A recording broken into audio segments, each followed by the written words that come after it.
trying to understand the ego.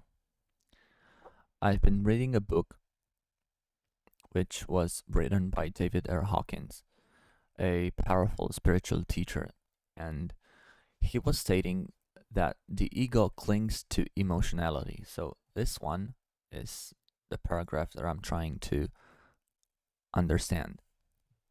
And it says that the ego clings to emotionality, which is intimately connected with its positionalities.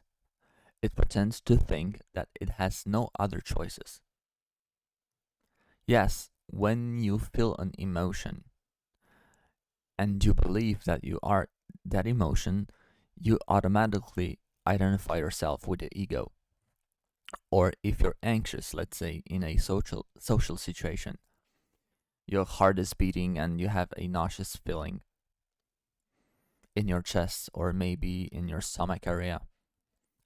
That manifestation is the ego itself. And the ego has many facets.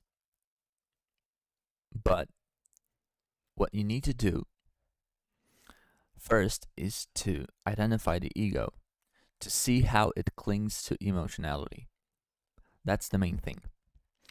And if you want to relinquish the ego, you have to surrender to God. So, that means to surrender to God means to stop looking to the ego for solace and thrills and to discover the endless, serene joy of peace. That sense of peace that David is talking about is actually your conscious awareness. And the ego has to be transcended by surrendering it. And you do that by transcending the ego when you identify yourself with your true identity, with your true self, which is the consciousness that you are. And the consciousness that you are allows you to see the ego. To look within is to find the underlying, ever present source of the illumination of the mind itself. But most people, they believe that everything is outside of them, everything is out there in the world, and for that specific reason, they try to look outside of themselves to find peace, to accomplish their desires, to achieve status, to impress other people, or to look for validation. Oh man, this one is big. Like we almost compare ourselves with others on a daily basis. And you look for approval, you want validation. So that's a mechanism of the ego, but you don't actually need that. Validation comes from within.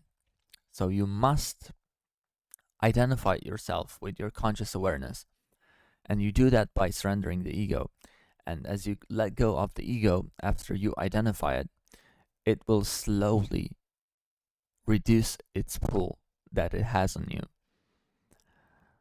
And I wanted to continue to see what ChatGPT is doing here because I'm trying to find more explanations as I read more books, and I'm finding new information about the ego.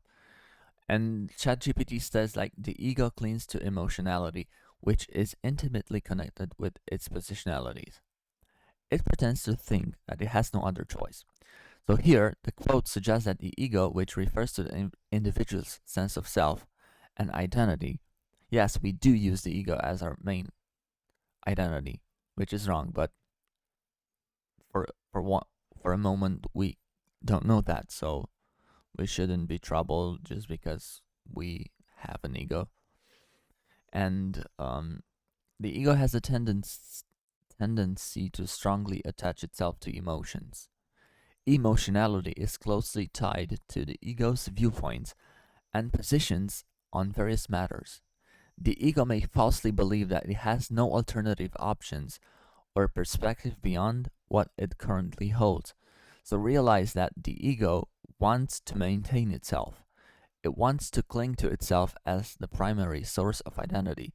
But as long as you separate yourself from the ego and you realize that, okay, I'm not ego,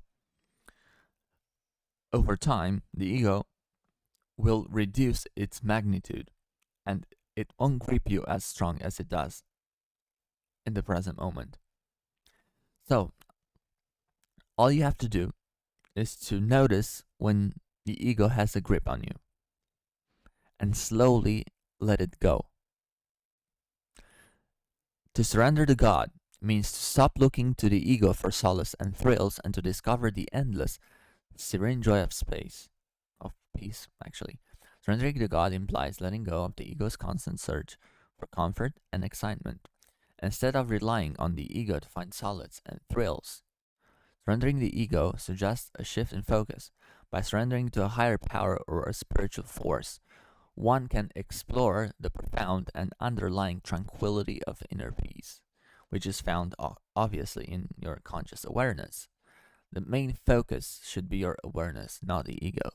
Even if you're confused and you don't know what the ego is, as long as you focus yourself on the present moment, you're trying to stay focused and aware of everything that goes around you, outside and inside, your true identity will emerge and the ego will become clear to you. You will understand it without problems. Okay, next sentence. To look within is to find the underlying, ever present source of the illumination of the mind itself. This part of the quote suggests that by turning inward, introspecting, and exploring one's own consciousness, an individual can discover something fundamental. Wow, so we can discover something new, something true. But for that to happen, we have to be persistent and we need to have a burning desire for introspection and for turning inward to look within ourselves. And the quote refers to the underlying ever present source of illumination of the mind itself. This can be understood as a deeper aspect of one's being, an inner source of wisdom, insight, and clarity that is always present within. When we have that, when we have wisdom, insight, and clarity, we feel empowered, we feel like ourselves, and life no longer is a fearful place and it no longer intimidates us. So, in summary, the quote encourages a departure from the ego's attachment to emotions and suggests surrendering to a higher power or spiritual force. Yes, as we keep surrendering ourselves or the ego to a higher power or spiritual force, we discover our true identity. We become powerful. We no longer experience anxiety or we're no longer depressed. So, this right here, this technique, this approach can solve so many problems. By doing so, one can find a profound sense of peace of joy. Additionally, the quote emphasizes the importance of looking within oneself to discover the fundamental source of mental clarity and illumination. So that's what life is all about. We find that mental clarity and illumination, so life becomes easier and we can achieve whatever it is that we want. So we should all be on the right path. We should all be seeking illumination and mental clarity.